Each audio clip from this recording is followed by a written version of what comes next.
in a bit of a dangerous way. We want to find out what is on their minds, and in a particular way, the one, the only Matthew Archbold will use as our fodder for our conversation.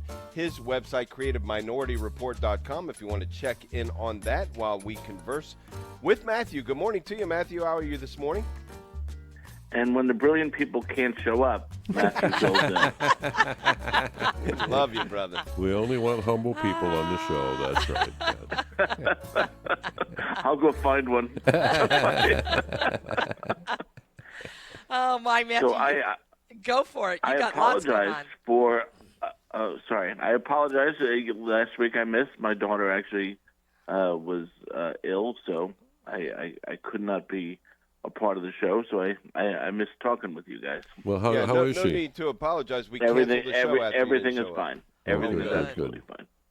Hey, every wife in the nation and probably throughout the world is asking, why can't you be more like Dr. Kreeft today? You know, I mean, that video is absolutely amazing. The conversation, and you're covering it on your website, creativeminorityReport.com.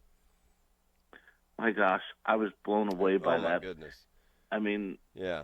just to watch this man is someone in love with the Lord and he in love with his wife, and the way he talks about how he fell in love with his wife all over again while she was on her deathbed, and that she was as beautiful as the cross. Is Yeah, just stunning. Just a stunning thing. You know, and you can sometimes see it when you're speaking to someone. Someone is just connected in a way that, sometimes you just don't feel that, and you're just like, okay, you understand all this better than I do in some meaningful way, and he's one of those people. Yeah, and Dr. Kreeft, he can't keep it in. I mean, he's written well over 100 books. Yeah, just an amazing man. And just, I've been blessed to interview him a couple times. I just loved it. He is just an amazing guy. And Matthew, do you think when I hear him talk about these things, I just think there's so much more depth in marriage when there is a faith life. Oh my gosh! What do you think? 100%. I mean, do you think there's any chance in the world my wife would have been able to stay married to me without the recourse of God? I wasn't going to go there, but you brought it up. Yeah, the proof of grace. There you go.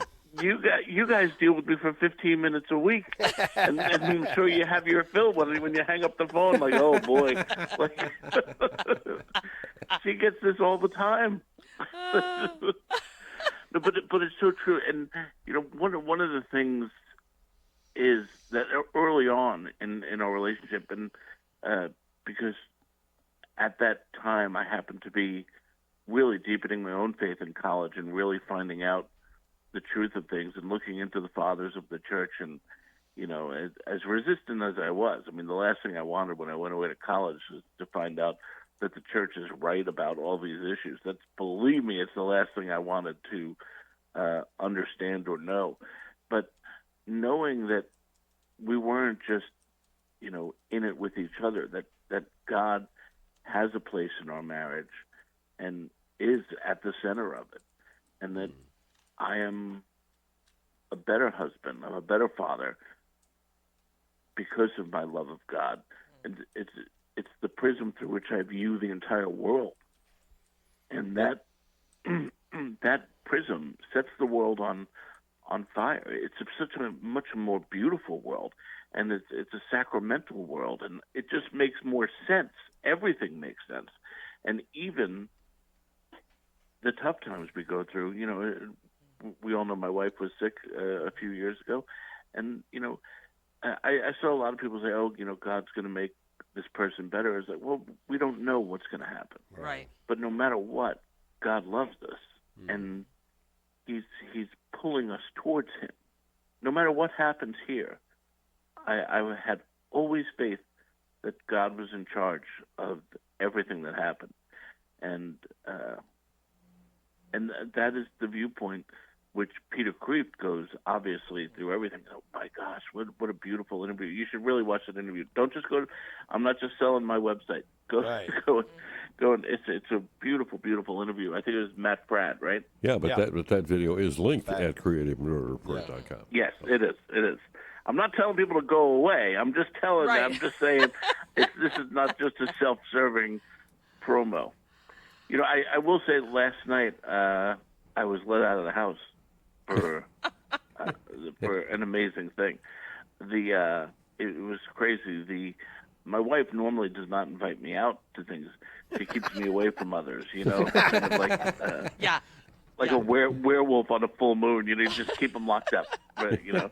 So she was asked by a number of coworkers to go out to eat, make it a couples thing. So we went out to eat. Now, mind you, when I hear we're eating out, I'm thinking I'm ordering extra fries, ordering through a clown nose at a drive-thru. You know, but this was like a real fancy place.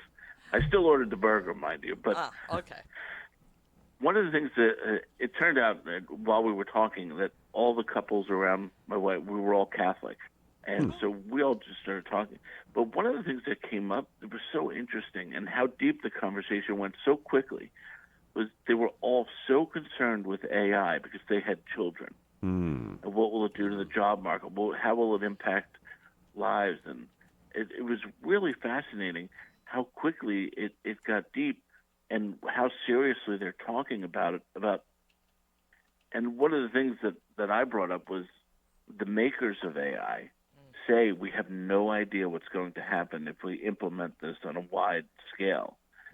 But we have to be the first to do it because otherwise someone else will do it. And we have to be, you know, the ones in charge of it. Yeah. And I just think that's such a crazy thing. And someone said, but it would be good for the economy.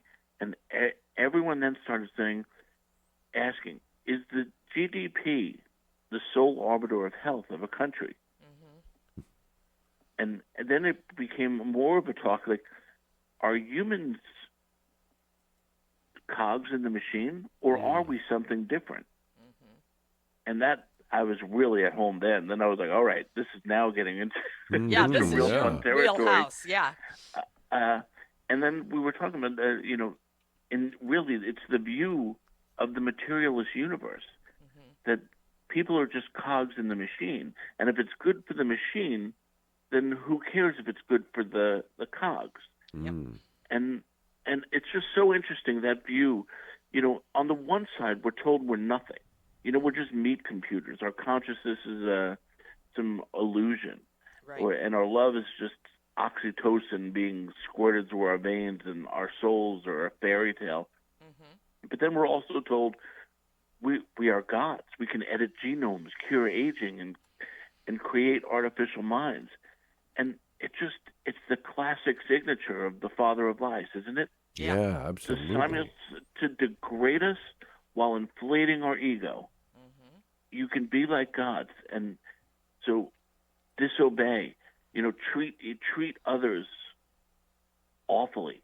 You know, treat each other as things, and that's what we're talking about. Treating each other as things and parts of a machine that we're serving above one another. And that I was fascinated last night by it. And I know once or twice my wife all of a sudden did put her hand on my knee a little bit, you know, like, oh. Okay, honey. You know, Yeah, be careful, man. Yeah. Not before dessert. Well, yeah, exactly.